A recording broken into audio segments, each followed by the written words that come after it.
Testing, 1, 2, 3. Can you hear me in the back? Okay. We're going to get started. Our last session before lunch here today. And with us today we have Dr. Scott Barao. And he comes to us from Maryland and brings a wealth of information with him. I'll be your moderator for the session. My name is Isaac Wolford. I'm the state agronomist for NRCS here in West Virginia. Dr. Barao has his PhD from Michigan State, has a background in beef cattle nutrition, human nutrition, and microbiology. So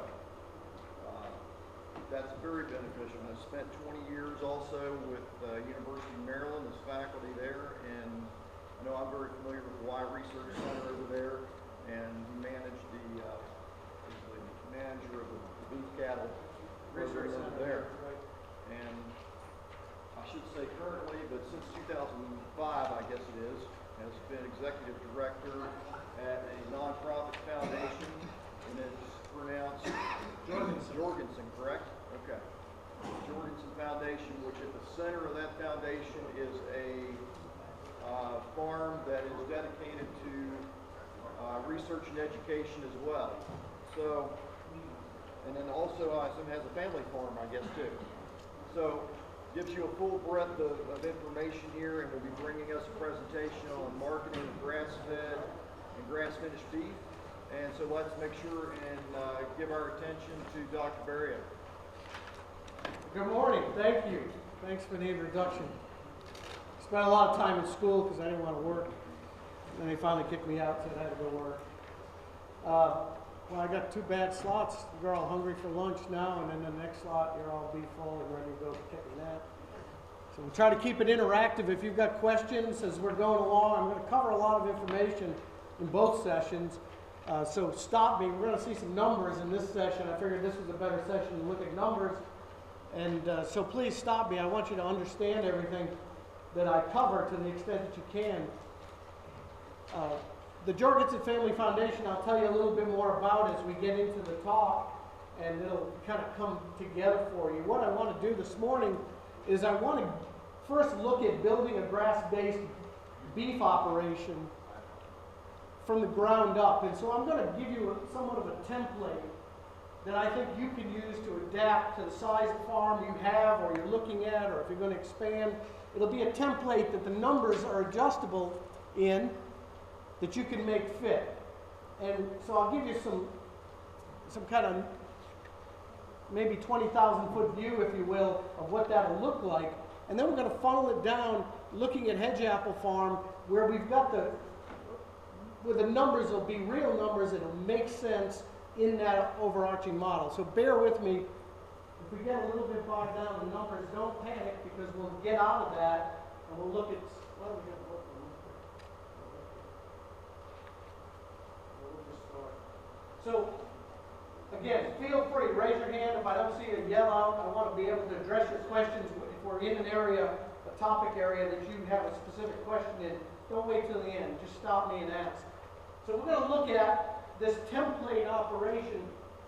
In this case, being a 20-acre operation with renovating existing pastures, finishing 15 head per year, and then we're going to kind of look at the costs associated with that, all of the infrastructure costs except water, and then what do we produce? What's coming out of that system?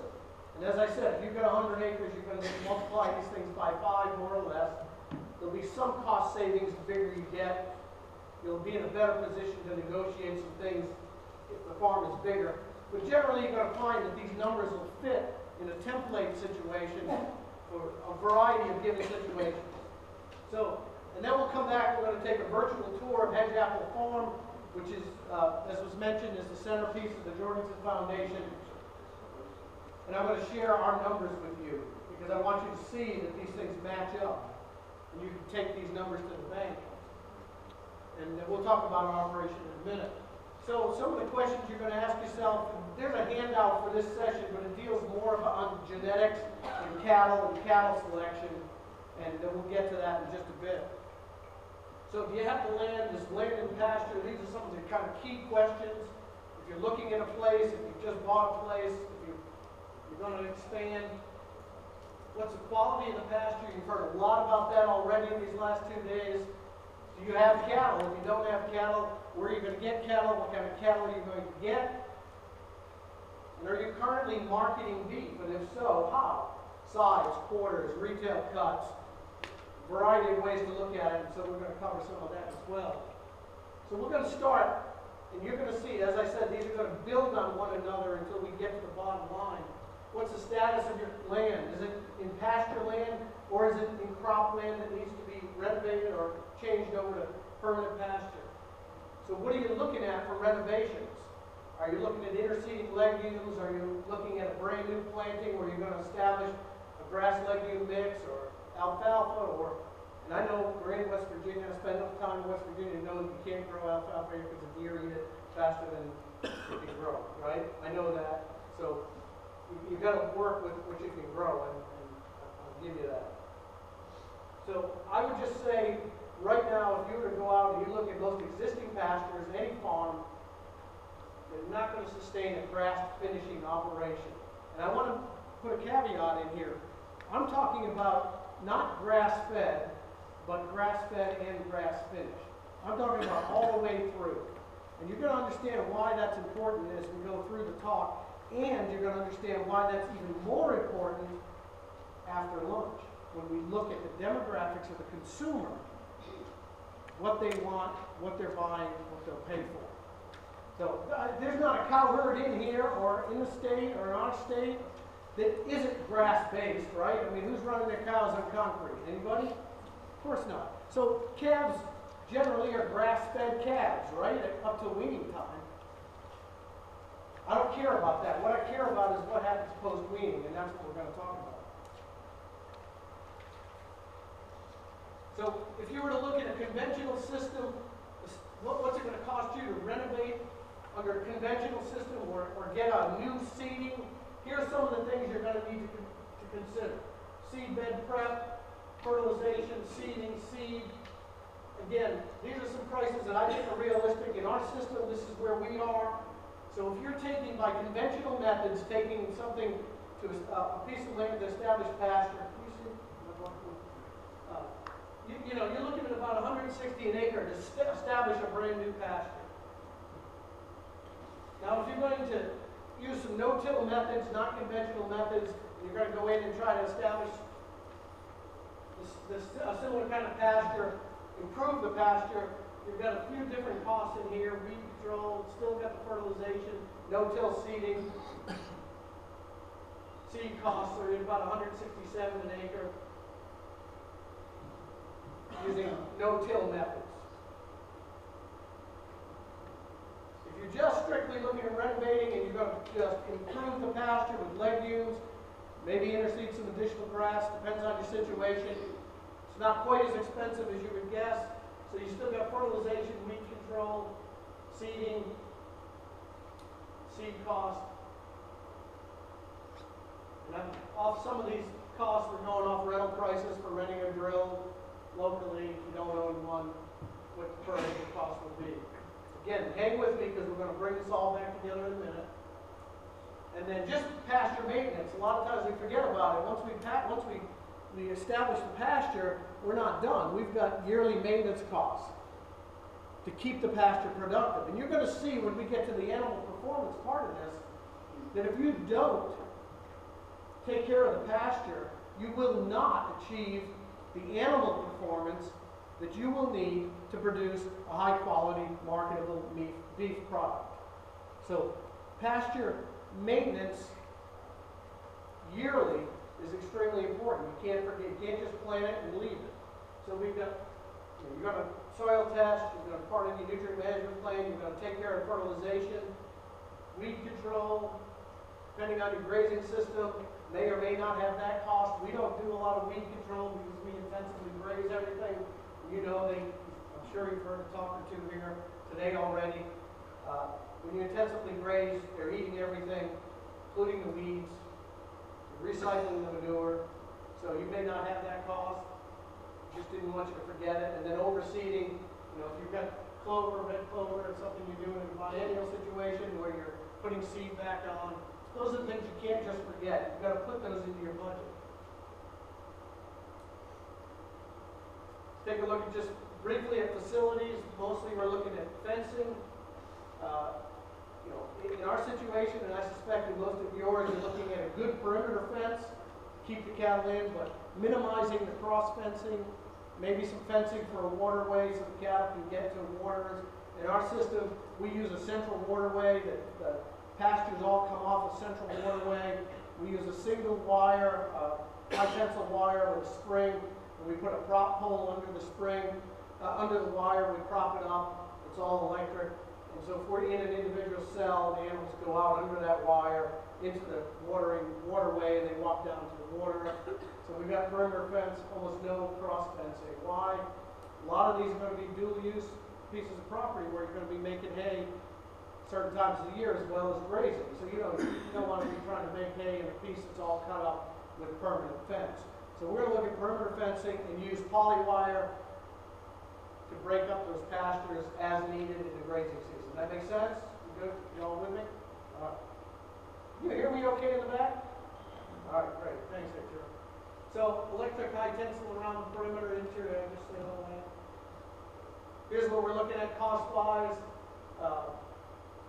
$250 a foot. Maybe it's more, maybe it's less. Write the right number in there if that's not the right number. So in our 20-acre square, we had $93.75 in permanent fence, interior post, wires, a little bit, charger, gates. So about 10 grand in our 20-acre square. That's what it cost us to establish that 20-acre square of grazing lands. We're not, well, I'm not going to deal with water because there's just so many alternatives here. And if you're going to get started in a grazing situation, you're going to have to deal with water first and foremost. You have a well. What are you doing? How are you getting water out? I saw down in the trade show, those things that move water. I can't remember what it's called, but pumps it out of the bottom of the pond.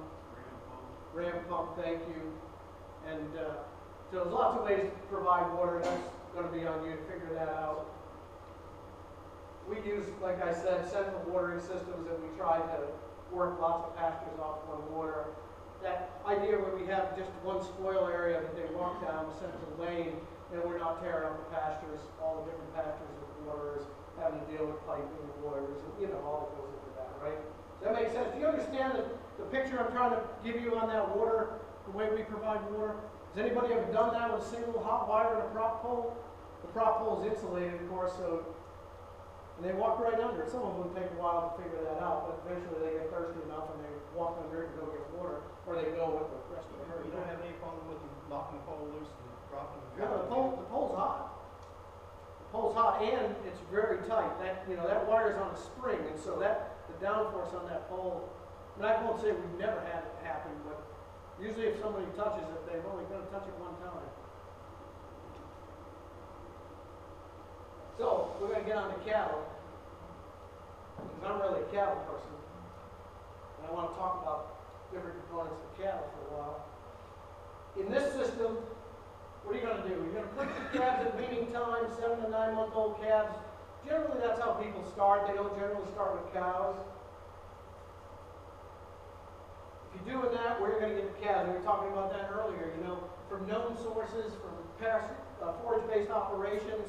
Gentleman was asking me about, if you're breeding your cow herd to produce calves that are going into feedlots, are those going to be the same calves you want to put in a grass-based operation? No, not. Absolutely not. So you've got to go, if it was me, I would go out and I'd visit your farm and I'd look at your cows and I'd kind of see if they were fleshy and moderate size and evaluate the calves. Because you can't take something bred to go in a feedlot and dump it in a pasture-based, forage-based system and expect them to perform. Right? Make sense? I told, the analogy was that a Prius and a Corvette are two different cars. You need Priuses in my system. I don't have premium gas for the Corvette. So you go out and you look at the cattle and you figure out what's going to work in your system and you buy those. You're going to graze them in this. So you say we're bringing them in at 7 to 9 months. We're going to graze them. We're going to graze them for 12 to 14 months on this high quality pasture and stored forage. And then we're gonna harvest those cattle between 19 and 22 months of age. And this, again, we're gonna come right back to this. So, what are the costs associated with this deal? Purchase calf, 5 weight calves, $1.60. Can anybody buy them at $1.60 now? I know. But hang in there. 800 in the animal, mineral, vaccinations, mineral, all of that. You're gonna put it in there. Trucking, I'm pretty sure you're spending money on fuel to truck the cattle. You've got a trailer, you've got a truck. You're gonna put some money per head in there for trucking. Is that better? Is that number better? Yeah. That's probably not high enough, but I got dizzy when I put 265 in there. Although we bought some cattle this in November, we bought some cattle from our cooperative herds and paid for 550 weight cattle, paid 265. It's hard to make that pencil. You'll see our operation and why we're doing what we're doing, but if we didn't have what we've built, I would have sold every calf I could and taken the money and run at weaning time. So this is a tough time to get into this side of the business. It's a tough time to tie up that kind of money for the next 12, 14, 16 months. In fact, we bought cattle from the Y, finished Angus steers, ready to kill for less money than I paid for weaned calves in November. We bought those in December. I mean, it's just upside down at the moment. It's going to stay there a while. Phil, how long is it going to be there? Where's Phil? Oh, that's great news. Thanks, Phil. All right, so we're at $12.50 per head. The other one was $8.75. I think you got to work off the $12.50 today. And you're going to get a paper later on that really takes a look at since 2006 when we entered into the direct marketing business, looking at what we've learned, mistakes we made, trying to help you. I mean, it's not all rosy for us. I want you to learn from our mistakes, and we'll talk a little bit more about that later. So $12.50. What are you going to do on hay? I don't know what you're going to do on hay. If you're going to go buy hay, you're certainly not making hay on a 20-acre operation to feed for the winter. So that isn't as important to me as if you understand that you're going to be feeding stored forage probably for at least 100 days, give or take, depending on the weather, where you are. 24 pounds of dry matter per day over the feeding period of these animals, you're looking at 1.2 tons per head. That's the important number. You want to do a feed budget for the winter, 1.2 tons per head would catch it. So what do? Harvest excess pasture, or you buy it? We're going to buy it in this example. Even if you're harvesting excess pasture, you've got to put a number on it, right? It's not free. You raised it, you harvested it, you stored it, you've got to put a number on it. So excess pasture, in our system, we're looking at about $75 per ton. Excuse me. Is that 1.2 like an average or based across the age of the steer? Exactly. The question is that 1.2 tons, how does that work on the dry matter intake? Yes, I'm going from 6 weight to finish weight in that period. So if you average out the intake over that period and then multiply that by the number of days, you get the 1.2 tons. So yeah, the intake's going to be obviously lower when, if it's simple to look at 2.5 to 3% of their body weight is what their projected dry matter intake will be. So you can figure that out. And that's all I did. That's a great question. I just took an average over the entire feeding period. And then if you're going to buy it, and again, I'm not talking about fescue hay. I'm talking about not salad, but steak and lobster. You follow me? So, yeah, I can buy cheaper hay, absolutely. And you're going to see what that'll get you when we get to the product side of this. In case there's cries of outrage about my hay price, I just wanted to. It could be a little low. 175. That's what he made. That's what cost us to make it. That's what it is to buy it. All right. So let's talk about cows for a few minutes. We've got to talk about cows because everybody wants to have cows. It's nice to have cows. They're pretty and they're nice out in the field. But does it make sense? And if it makes sense, how do you buy them? What do you pay for them? What are you looking for? I want to cover all of that now. And I want to talk about efficiency. Because whether it's financial efficiency, nutritional efficiency, feeding efficiency, however you look at it, we need to have operations that are as efficient as possible, especially in this financial environment. So I want to look at that for a minute. What is it to me? What does it mean?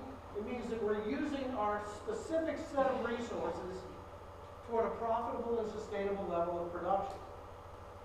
That's one model for me. It's a different model for you. You know what I mean? You're going to have to struggle and wrestle with that in your operation, what efficiency looks like. I'm going to give you some ideas of ways you can look at it. Here's some ways to measure beef cow efficiency. Total pounds of weaned calf per pound of female exposed. Did you get that exposed part? Not per pound of female bred or that comes up pregnant. It's per exposed, because if you're carrying open cows, I'm pretty sure they were eating. Maybe not enough if they came up open. But regardless, you're feeding everything on the farm, so you've got to account for everything on the farm. And those that are pregnant and have calves are carrying those that are on Obamacare that are not having calves. So, is that a good perspective? I don't know. I mean, that measure. Both perspectives. Percent of maternal body weight weaned. Now, this looks at the individual animal. I love this measure. This is a measure we use because it means something to me, because it gets to an individual animal. Now, how do you get that? You take the weaning weight of the animal at weaning time, and you divide it by the weight of the cow at weaning time, whatever that cow weighs. If you don't have scales, there's guys downstairs that have them, go get a scale. It's an important tool. So if I get a cow that weighs 1,200 pounds, see that? And she weans off a 5-weight calf, she weaned off 42% of her body weight. Okay, that's the number. Now, if I've got a 1,500 pound cow, what does that cow have to wean off to get 42% of her body weight? The answer's up there. 650. 650. Priuses and Corvettes, right? A bigger cow is going to produce more. Can a bigger cow in your environment produce more? That's a rhetorical question, right? You with me? You've got to figure this out. You've got to figure this out first. You can't figure this out later after you've weaned calves and you got 15-weight cows that are giving you 5-weight calves. You can't do that. That is not efficient. So what we do, just in our situation, we'll take all of the cows at weaning time and we'll put them in an Excel spreadsheet. We weaned the calf, we weighed it, we weighed the cow, we put them in a spreadsheet, we do the math, and we rank them. And then my farm manager, Jay, and I will go out and go, what's the 2 of those problems there? Well, we'll give them another chance, maybe next. No. You back the truck up. Is that harsh? I hope so. Because they're sucking down your number. But you need to do this math, because otherwise you have no idea of the efficiency of your cow herd. And when you just take that word efficiency and you work it backwards, you're looking at the use of your resources, the hay, the mineral, the grass. They've got to be working. Does that make sense? Any questions on that? Another way to look at it is total pounds of calf weaned per pound of feed consumed. That's a way to look at it. It's a stupid way to look at it. Don't write that down. But it is an efficiency number. How much your cows eat? I have no way to know that. I have absolutely no way to know. Pounds of beef produced per acre. This is another ridiculous number. Because, and maybe you've heard already today that how many people like to brag at the coffee shop about how many pounds of beef per acre I produce. That's nonsense. That means meaningless. It's meaningless. I won't go into all the reasons why I take the crows out. So it comes down to energy. Look, does it come down to energy for us? If we eat salad every day, 3 meals a day, or we eat steak and eggs 3 meals a day, it comes down to energy, right? It's all about calories. That's the point I want to make here. So can you provide, here's the key question, can you provide sufficient calories in a cost-effective manner to support the machine that you've selected and bred?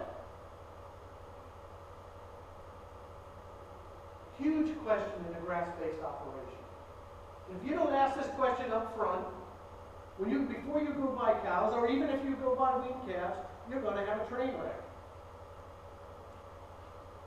Do I have a year-round supply of pasture and forage to support the machine that I bought or bred in my system? It's as simple as that. Questions on that? Cries of outrage. Okay. We all together? But I want to tell you why. Here we go. This is great. This is in the handout, so no excuses on this. This is why everything I just told you is important. You see this? Priority of energy use by the cow.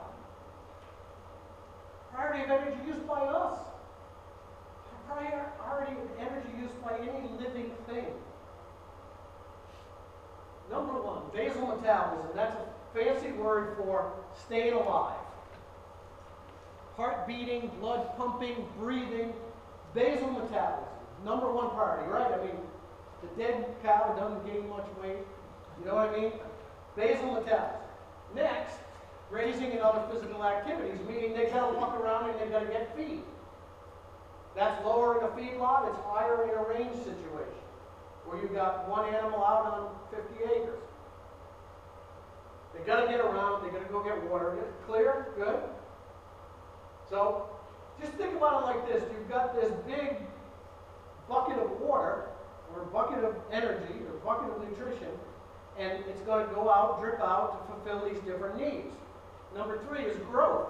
So once they're alive and they can find feed, then they'll devote any excess energy to growth. And then, if there's still energy left, support basic energy reserves. What does that mean in one word, 3-letter word? Fat, exactly. So they begin to fatten. If there's excess energy, they begin to fatten. Support maintaining existing pregnancy. So you got a pregnant cow. She's got to maintain that. Right? I mean, they need more energy. We got some ladies in here. Anybody had kids? You know what happens when you're pregnant. We went to visit some friends in the hospital after church on Sunday. She just had a baby, and she said, I gained 60 pounds while I was pregnant, and I had a 7-pound baby. I don't understand how that works. Maintaining existing pregnancy. You having abortion problems? Are you getting early embryonic death? Are you getting abortions, even late-term abortions in your cows? Yeah, maybe there's a problem with an animal disease. Yes, maybe. Maybe it's a nutritional problem. What's the body condition of the cows? Milk production. Pretty far down the list. We're down to number 6. So if there's excess energy, they'll produce milk. Adding to energy reserves. That means rebuilding fat supply, fat storage. Ooh, cycling and initiating pregnancy. Look how far down the list that is. So the last thing this cow is worried about when energy supply is limited is what? Getting pregnant. Cycling and getting pregnant because she needs to survive. So why don't body condition 3 cows cycle and rebreed? This is why. This is scientifically, physiologically why. Does this make sense? Does this make sense? And then what's the bottom of the list? Storing excess energy. So I'll talk fast. Let me tell you a little story about 4-H cattle. Anybody got kids in 4-H? A few of you, okay. So supporting basic energy reserves is generally found in what's called internal fat. Kidney, pelvic, heart fat. The fat around the heart, the fat around the kidneys protects the body. That's the first fat depot, the first fat area to get fat put into it, because it's part of the basic energy reserves. Then the second part, adding to energy, where do you think that happens? Back fat. Back fat. And that's why body condition is so important, because you can't look inside and see KPH, fat, right? But you can evaluate back fat, brisket fat, stuff, external fat. And so that's what you're doing when you evaluate body condition in a cow. So you're already down to here when you're looking at body condition. And so you've got a cow in poor body condition, you can pretty much be sure you've got a problem here. You've got open cows, the first thing you need to look at is their body condition. Does that make sense? And then in the third depot, see that? Excess energy? Somebody said it. Where does that happen? Marbling. Intramuscular fat. Marbling. So, here's the principle. Last in, first out. Exactly. Last in, first out. So, you get a cow that just has a calf and needs additional energy for milk production. She begins to mobilize fat out of her different storage sites. The first to go is marbling. Anybody ever seen a Holstein carcass, even a Holstein fed a little bit of grain, a carcass like that in a cooler? Holsteins marble with very little external fat. You see, there's a relationship between external fat and marbling. And most of the beef breeds need maybe 4/10, 5/10 of external fat before they really crank up the marbling. I'm making a generalization, yes. And don't tell me about Scotch Highlands that don't need any and they're all prime, because you're just lying to me. So, but there's a relationship there. And in Holsteins, they are very efficient in putting in fat into the muscle, because it's last in and first out. So a Holstein with 2/10 or a 1/4 inch of external fat can achieve a choice carcass almost every time, because of the way that God designed them. They come into milk production, obviously a lot more milk than a beef animal, and they need energy reserves, and so they move that out of the muscle. Make sense? And then they move it out of the external fat. If they have to move it out of internal fat, they're probably already, the fat's been there. So, back to my 4-H thing, listen, I've looked at thousands of, I'm sure by now, thousands of 4-H cattle in the cooler after the fairs. And you get this one that won the county fair and was grand champion, and the judge and all of his foolishness said, oh, this is a choice steer, beautiful steer. Gonna cut out a 14-inch ribeye, high choice. They have no idea. They don't. And then when you see that animal in the cooler, it's select. Great. We're going to talk about grades later on, not after lunch. And you go, what happened? It looked good. It had a 1/2 inch of external fat. Why is it select? Well, here's why. So the child had the animal ready at county fair, rising plane of nutrition, hit the weight, 1,400 pounds, beautiful looking thing, all the hair's all pretty and all of that nonsense. And they show it and he wins, and he thinks, state fair's coming. I'm onto something here. I'm going to keep this animal for state fair. But it's 40 or 60 days off, and I'll miss the weight so I got to put it on a maintenance diet. I just want to keep my 1,400 pounds of my steer. But that steer wasn't used to being 1,400 pounds, was it? It was on a rising plane of nutrition. And so now you put it on a diet to hold its weight. And it's physiologically geared up for that higher level of nutrition. You with me? So what does it do? How's it work? Tell me. Starts taking the fat out of the muscle. It burns out the marbling. Now it hasn't so bad that we've gotten to the external fat. So yeah, with all due respect, but little due respect to the judge, the it looked good. Should he have said it's a choice? No, because he or she doesn't have a clue until it's hanging in the pool. But do you understand why that animal is now a select animal in marbling? Because it's moved all that fat. Now, it doesn't happen every time. I'm generalizing. But I get this question all the time. Oh, Dr. Barao, are you sure you looked at my steer? Because my dad said it was perfect. I said, well, come on, and we'll go together and we'll look at your steer. And they're completely wrung out. And then somebody paid good money for that county or the state fair, and I wouldn't eat it. But this is why. This is why that all happens. And so working back to the cow, body condition is critical. And working back further, here's how that works. If you buy or you breed cows that aren't matched to the resources that you have in your system, then from a nutritional standpoint, you'll have a train wreck. Or you'll be out buying additional feed because you've got body condition 3 cows instead of 5 or 6 cows, right? This is why. This is why. And let's say I use EPDs from the Breed Association and I pick a bull that's going to increase the milk production in my cows by 2 or 3 pounds a day. And then I don't have the feed to support that cow.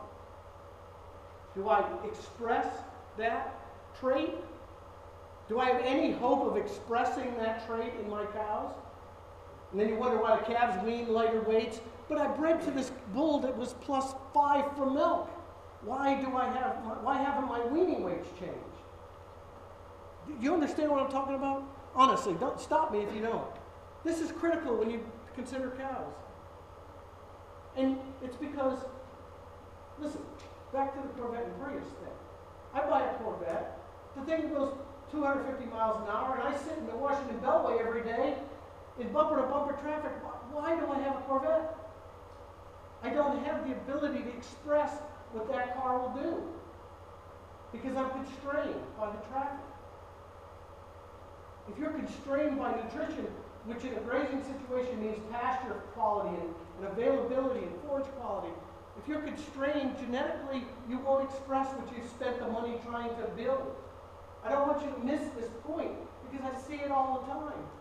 I'll go to somebody's farm and the cows are all skinny, but the guy told me that these cows were going to do well on my pasture. Did he come look at your pasture? Nobody looked at the checkbook. Questions on that? I don't mean to be harsh. This was just to remind you that there's a handout. I don't mean to be harsh, but I've seen too many folks lose their shirts in stupid decisions on empty promises genetically. We were talking about different breeds. Look, you want to raise heritage breeds, God bless you. I don't care. But don't tell me that they're going to produce the same carcass or they always find the one to put on the front of the breed publication, the one that produced the choice carcass, or you know what I mean? And the reason I say this is, you're going to see, we breed Angus cattle. I don't care. I have no affinity towards black. I really don't care. What I care about is the beef that I'm producing and putting in front of my customers. And how much money I can extract from a customer with my beef. And so to do that, I got to produce a high quality product. And to produce a high quality product, I got to get the genetics I need. And so here's how I liken that situation with heritage breeds or the smaller, lighter breeds. You're swimming in a pool that's a mile wide and an inch deep genetically. A breed like Angus, and there's other breeds, nothing with the depth of an Angus breed, that are a mile wide and a mile deep. So when I reach into that pool to correct the genetic problem that I have in my carcasses, I can do that with a high degree of certainty and predictability that I can fix that problem. You try to do that with a heritage breed or a minor breed where you reach into that inch-deep pool and you hit the bottom. And you got nowhere to go. Again, I don't mean to be uncharitable here, but if you're going to produce a product that's going to bring you good money and meet the consumer's needs and make your operations profitable and sustainable, You got to think through these things. Okay? Nobody's going to buy it because they saw you raise whatever. They're going to buy it because they want a high-quality eating experience that meets their needs. And we're going to talk for a long time after lunch about their needs. It isn't about us. We are not the demographic. You get that? You are not your demographic. I am not your demographic. Heck, I don't eat the stuff we produce. But there are people that do and are willing to pay for it. So marketing. You've got to put some cost of marketing in. Oh, where's the picture? Processing. In our system, we're looking at about $420 to $450 a head. I know there's folks paying more, maybe there's some paying less. That means from live animal to cut, wrapped, and ready to go in the meat case. Transport and delivery, again, you've got diesel fuel, you've got whatever. Advertising, this is not per year. You've got to do something, whether it's, if you go in the farmer's markets, HR, right, you've got to have a rack card, you've got to have something, you might have a website. You've got some cost associated with advertising. It's not free. And then you've got to store the stuff. If you've got a freezer, you've got to put a number that works for you in there. All I want you to do is get all the numbers. Get all the numbers. Don't miss something. And then labor. In our system, then we kind of look at 5 minutes per head per day over the course of the year to manage the cattle. Marketing 2 hours per head. And then, we just add that up and figure $10 an hour. I put in whatever number. I don't care what the number is for you. Put in the number you like. If you think it's realistic, don't put in $2 an hour. I know it's what it feels like we do, but put in a realistic number. What's your opportunity cost for your time? You can be down working at southern states. There's other stuff you could be doing. So I got about $324 per head in my deal on labor. Scott, how many head are you running with that? I'm assuming would that be true for the 20 acres or what you're actually? No, that's not going to be true on the 20 acres. We're running like 387 head right now. So yeah, you've got to adjust that to your system. What would you guess that would be on 20 acres? Well, it sure be less than that. I'll let me think. On a per head basis. Yeah, let me think through that. I'll get with you before we're done. So we're going to add it all up. What do we got? Pasture renovation, fencing, cattle. I'll show you both numbers. So I'm hoping we get back to the 875 or earlier. We got to. Sorry, cow calf guys, but I think it's, how we do it. We work ourselves out of profitability. Pasture maintenance, seed stored forage, pasture maintenance, add it all up. So, total production and marketing cost in this system, with the cheaper calves, 2071 with the more expensive calves, that's how much I've got in the animal at harvest. After it's been harvested, at marketing time. You follow me? We added all that up. So what do we do with this number now? What have we got to work with? Well, we're going to, on the average, have an 1,150 pound live animal that's going to give us a 633 pound carcass. And do you see that 55? If you're raising grass cattle and you tell me your dressing percent is 60, you're lying to me, it's not. You just don't know. You're just not weighing cattle. They don't approach feedlot type of yields or dressing percentage. They just don't. They're not that fat. That's driven by fat. And from there, we get about 380 pounds of retail product. So if you want to know, so live to carcass, you're looking at 55%. That's the important number, not with the 1150, 55. And then it's from carcass to marketable retail cuts, now you're looking at 60%. So if you take 60% of 633, I hope you get 380 if I did the math right.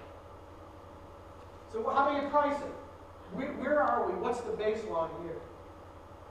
So on the cheaper cattle, I want to make 20% profit. I think that, we all should be making 20% profit. You can put a number in there you want. I'm not disputing that. For our example, it's 20. So you take that times 120. I need to get this or this. My revenue goal per head after all my costs are in, so that I can make a 20% profit. And if you look at on a hot carcass weight, we're going to use that number. I need to get $3.93 a pound hanging weight. So if somebody selling sides and quarters in this room by hanging weight, we need to be at that number. And we can argue for a few pennies, but if you're not, I suspect you're not making any real money, true money. Maybe you're working for free. Maybe you're not putting in all the costs. I don't know what you're doing, but I would encourage you to take a hard look at all the costs. I'm not judging you. I just think you need to put all the costs in. And at the higher price of the calves, $4.64 hanging weight.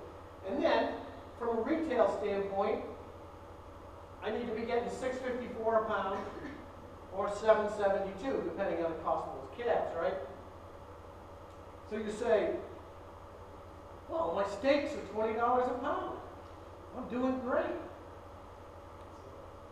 Well, we can sell all day $20 a pound steaks. That's not the issue. The issue is every carcass, I got 200 pounds of ground beef. What am I getting for the ground beef? So this is an average retail price across all the cuts. Don't tell me just about the steaks. Tell me the stew cubes. Tell me the ground beef. Tell me the whatever other products that you're selling that aren't 20 a pound, because it's all going to go in the mix.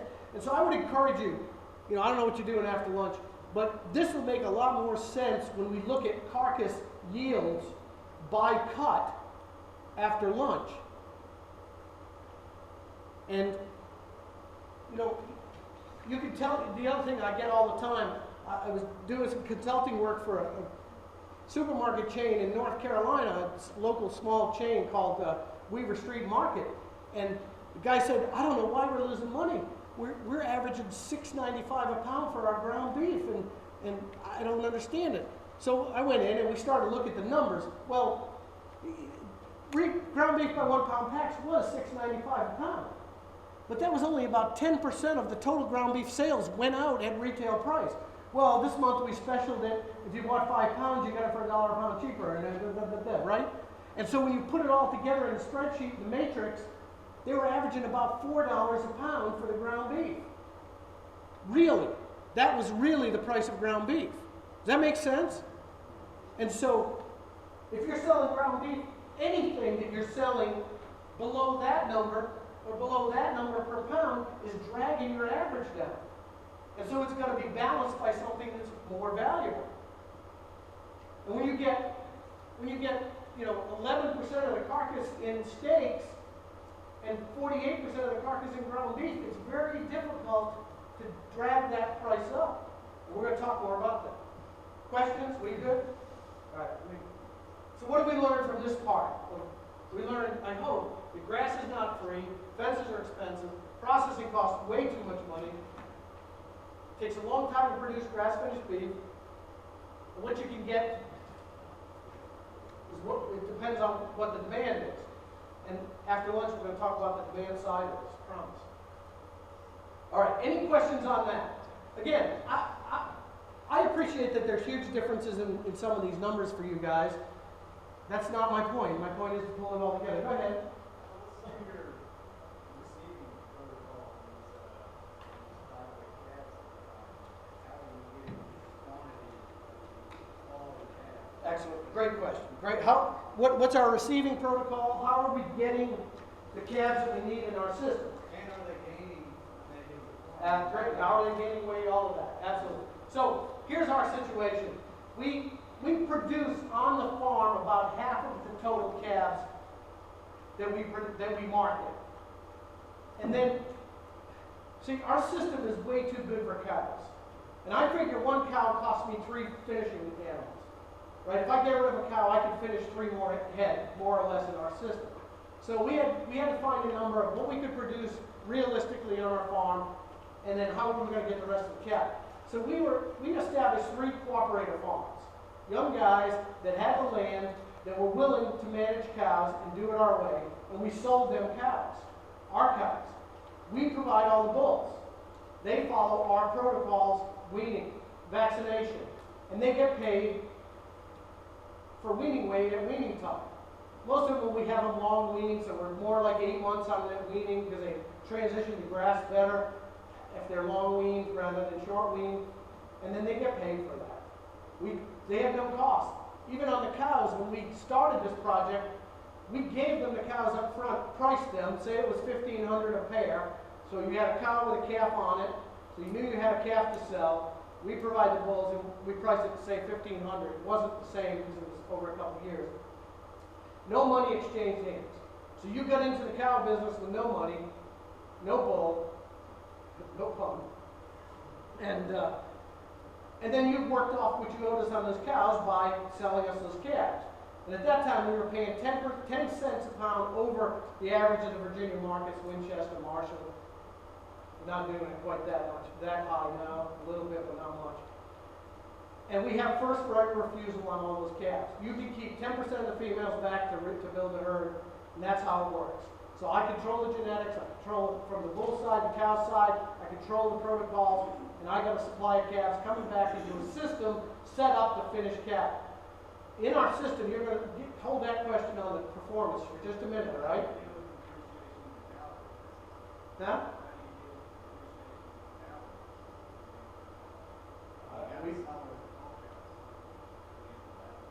That's yours. It's your cow. Yeah. Okay. You work for Farm Credit? I just found we don't think that's true. Here's a cow. This is what she's called Pasture, and we're going to buy your calves and we're going to give you a bull. That's probably a reasonable question. I don't know. I'm a nutritionist. Hang in there and I'll get this last question answered. So Hedge Apple Farm, centerpiece of the Jorgensen Foundation. We've got 595 acres right now. That's how it lays out. This is the Monocacy River. We have a mile of frontage, major tributary to the Chesapeake Bay. Does environmental stewardship matter to us? Absolutely. Absolutely. Do we look at sustainability from a profit and dollar standpoint? Yes, first and foremost, but also from an environmental stewardship standpoint, because we've got this river, and we all need to be part of this. So this is what a farm looks like. I got to go a little quicker. We're in Buckystown. Here's Frederick, Maryland, just south of Frederick. You draw a 100-mile, draw a 75-mile circle around that star, you get 90% of our customers. But you see what that takes? I mean, the seat of all craziness right there. Woo. We got Annapolis, we got Baltimore, we got Washington, D.C. You should see our parking lot on Saturday. It's amazing. It's mostly Priuses with Obama bumper stickers. Sorry. All right, so that's where we are. Foundation, it was created to do agricultural research and demonstration to help farmers in the region. I transitioned from the university to the foundation. I run the foundation for the family. We use it as a training ground, as a tour. You want to have a tour, many of you have been there. How many have been to the Hedge Apple? Oh, a few of you have been there. I encourage you to come out. We'd love to have you. See the place. And our focus is grass-fed and finished beef production. That's the bottom line. We do about 150 head a year of steers and heifers. Cooperators, I just explained. Now you know that answer.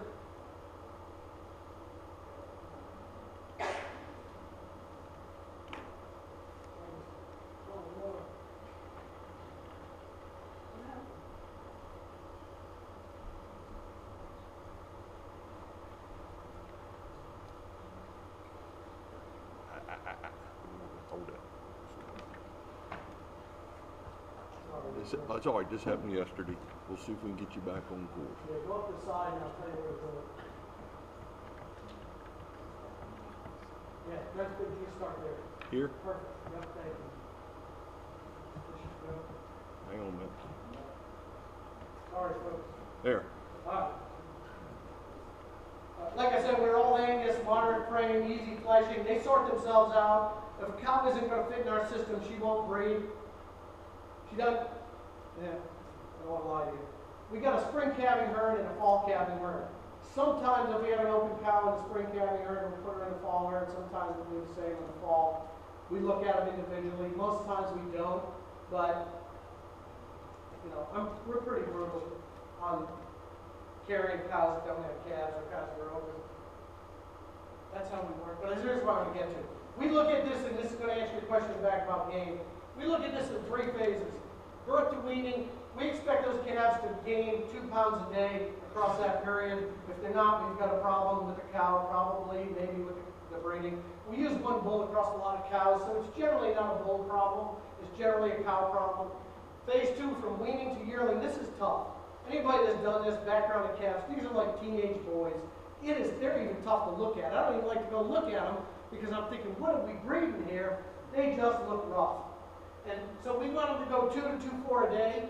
And then from yearling out to harvest, in our system the average is 22 months, they've got to gain 1.8 to 2.2. I guarantee you, if they don't, they will not produce a choice carcass. They've got to gain that kind of weight. So if your forage system doesn't support that, you've got to work on the forage system. So that answers the question, what do they gain? 1.8 to 2.2 from yearling to finish. So let's look at some numbers. Here's we are. This is the last, so all of the last 5 years, 2010 through 14, this is through the end of 14. I pulled this year's numbers, 14 numbers in for you. Our harvest weight has averaged 1248, range of 980, so you know those are heifers and those are steers. 22 months, that's our range. Yield grade average is there, 2.2, which is, they're lean cattle. They're lean cattle. That's why I say you're not going to get a 60% dress. Ribeye size is 10.9. We're about where we want to be. You say, well, I can't brag about 10.9 at the coffee shop. That's a tiny little ribeye. I don't care. I'll tell you what. Give me a minute. Quality grades, in that period of time, 76% of our steers graded choice, USDA choice, 19% select plus. That's not 100. We have some cattle that don't make select plus. We will not put a animal in meat in the cooler, meat in the retail case that's not select plus or better. There's a guy in Pennsylvania that buys anything I've got he makes Lebanon bologna. His name's Bologna Jake. He takes anything I got that won't fit for me. So I got a good place to go with. He loves them because they yield high and he can get a lot of bologna out of an animal. Heifers, 98% choice, 2% select. Select plus, I never gained it below select plus and almost none of those. I would love to do nothing but heifers. If I had my way, if we were big enough, I would just feed heifers. No disrespect to the ladies, but they get fat faster.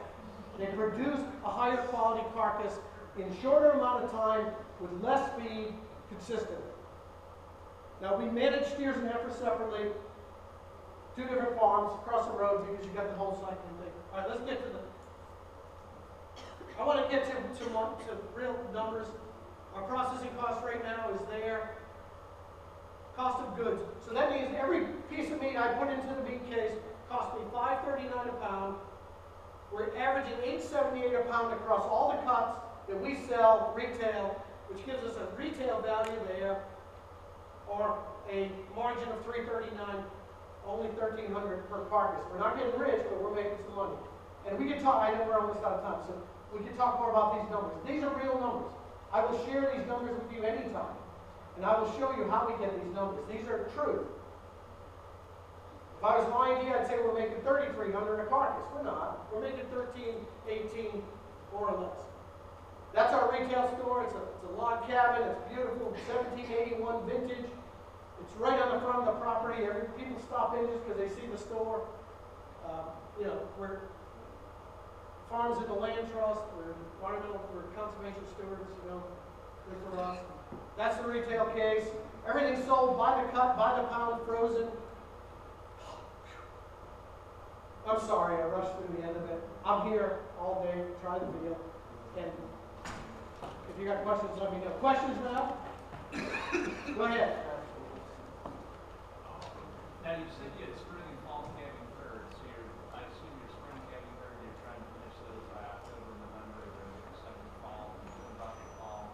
Same way, 22 months roughly. So, from when they're you're killing, so the fall, when are you killing your fall calving? What type of month? We kill 7 to 8 head every other first.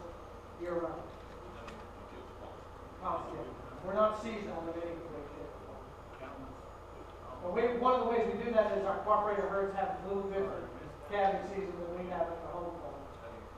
So when do you typically calve on, fall calve on your farm?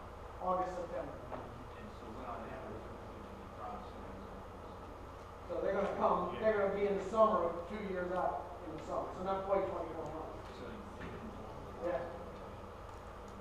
We just finished calving on spring calvers now. We have one for that. Phil?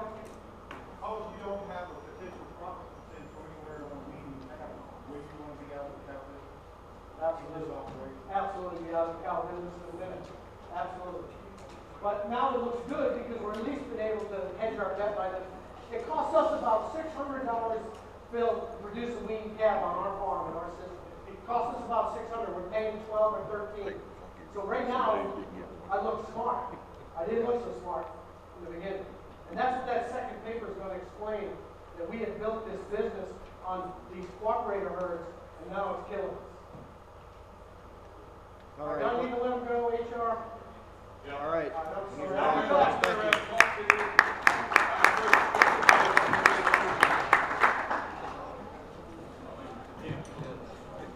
Yeah. Thank you. Sorry, I rushed a little bit. Yeah. I can appreciate a level of enthusiasm. That's all right. I'm sorry, go ahead.